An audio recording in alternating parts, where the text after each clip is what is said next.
Hey, hey, hey, guess what? I'm back. And if I'm back, that means you're back. And if you're back, we're together. And guess what?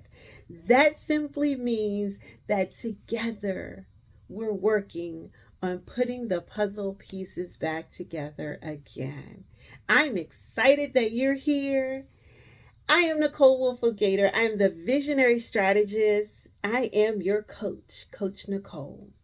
So, we talked about what vision is. We talked about the whole concept of fine tuning your vision and how we're going to go through a program that I have put together.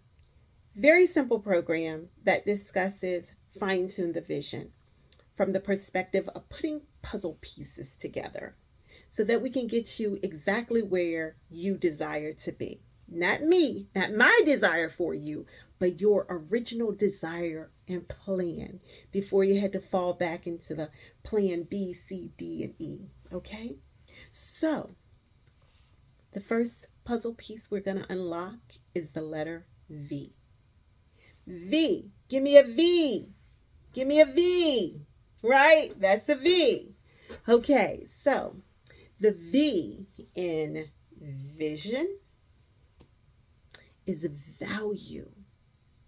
Value the discomfort. Wasn't expecting that, were you? I'm going to start this program off immediately saying that when you strategize your vision, it's uncomfortable. Value the discomfort. It's necessary for you to value the discomfort. So let's go back to some elementary stuff, and I'm gonna try to keep this very, very simple. The definition for value on first look, if you were to pull it up on the dictionary, it's going to give you the noun version. And the noun definition from the noun says to regard that something is held to deserve the importance, worth, or usefulness of something. And the sentence example says, your support is of great value. The regard that something is held to deserve. We're going to look at value from that perspective of a noun, but I'm also wanting you to dig a little bit deeper. Again, we're talking about value. So, from the verb perspective, consider or estimate the monetary worth of something. Monetary. We're going to put some value to it. The value. Okay? So, that's the value. Vision, the V, is value. Now, we can't talk about value and define value without that ugly word that nobody wants, which is discomfort. So, we are going to define discomfort. And according to dictionary, and I'm using the Oxford Language Dictionary, it is slight pain. Slight. That's the noun version. The verb, to make someone feel uneasy, anxious, or even embarrassed.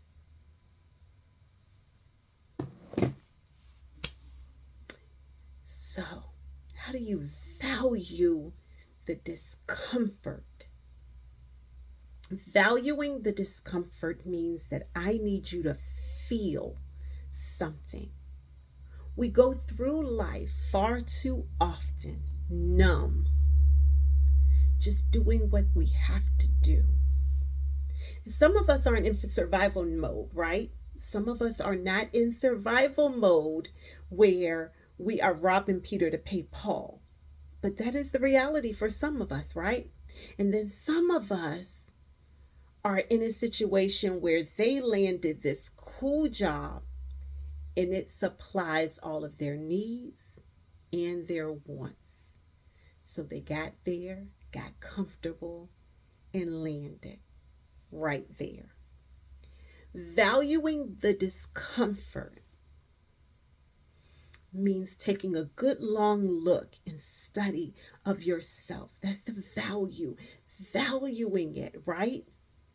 From the perspective of the noun and the perspective of the verb. And then we're going to value the discomfort, the pain, the uneasy. Because the pain, the uneasy, the anxious, and even the embarrassment is going to make you want to stop. But when you value that, it means you said this, it means that you're saying to yourself, even in this embarrassment, even in this anxious feeling that I'm having, and even in this uncomfort, I'm going to find value in it. And I'm going to appreciate it because I'm present. So that's what I want you to understand. When you start really envisioning, so I'm going to give you some examples. Some of us are living the lives of our parents. First generation college student. You know who you are. Or maybe you couldn't finish school because you had to take care of your family members because you were a caregiver at a very young age. That was my story.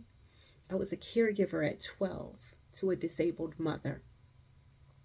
I don't know what your story is, but whatever that story is, value the discomfort.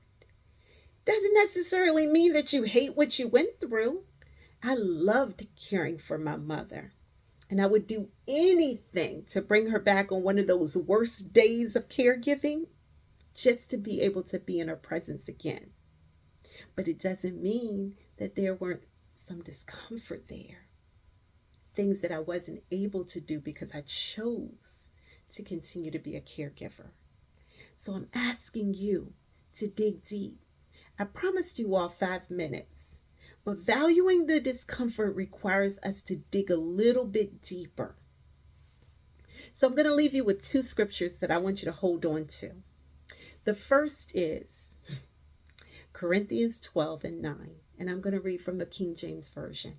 And it says, "My grace is sufficient for thee, for my strength is made perfect in weakness. Most gladly, therefore, will I rather glory in my infirmities," discomfort, anxiousness, embarrassment, discomforts, "that the power of Christ may rest upon me." The power may rest upon me. Remember that. I need you to hold on to that.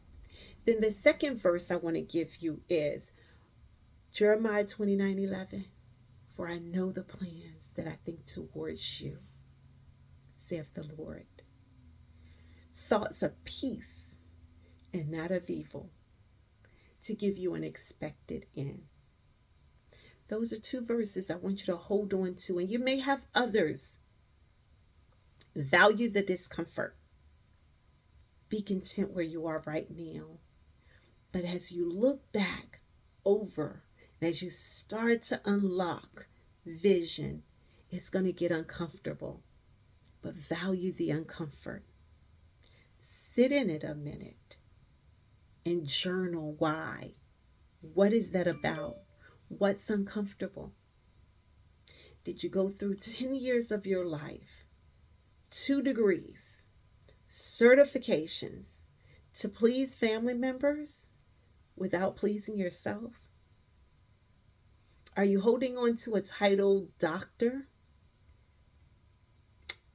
Continuing to sign up for doctoral programs when you know that's not anything you desire, but you're too afraid to tell your family and friends that that's not your dream? I don't know what it is for you. I got a list of things clients have told me over the years. Sit with it. Figure that out. Spend some time with you. Value the discomfort. I'll see you next time. Be encouraged. This is just the beginning.